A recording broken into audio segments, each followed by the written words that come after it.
بسم اللہ الرحمن الرحیم۔ نیر ابن جوزی نے سدی سے نقل کیا ہے کہ انہوں نے ایک شخص کی دعوت کی، مجلس میں یہ ذکر چلا کہ حسین رضی اللہ عنہ کے قتل میں جو بھی شریک ہوا اس کو دنیا میں بھی جلد سزا مل گئی۔ اس شخص نے کہا کہ بالکل غلط ہے، میں خود ان کے قتل میں شریک تھا، میرا کچھ بھی نہیں بگڑا۔ یہ شخص مجلس سے اٹھ کر گھر گیا، جاتے ہی چراغ کی بتی درست کرتے ہوئے اس کے کپڑوں میں آگ لگ گئی اور وہیں جل بھن کر رہ گیا۔ سدی کہتے ہیں کہ میں نے خود اس کو صبح دیکھا تو کوئلہ ہو چکا تھا۔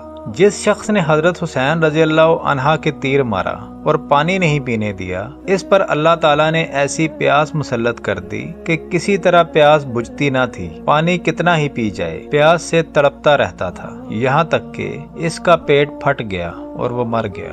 شہادت حسین رضی اللہ عنہ کے بعد یزید کو بھی ایک دن چین نصیب نہ ہوا۔ تمام اسلامی ممالک میں خون شہداء کا مطالبہ اور بغاوتیں شروع ہو گئیں۔ اس کی زندگی اس کے بعد 2 سال 8 ماہ اور ایک روایت میں 3 سال 8 ماہ سے زائد نہیں رہی۔ دنیا میں بھی اس کو اللہ تعالیٰ نے ذلیل کیا اور اسی ذلت کے ساتھ ہلاک ہو گیا۔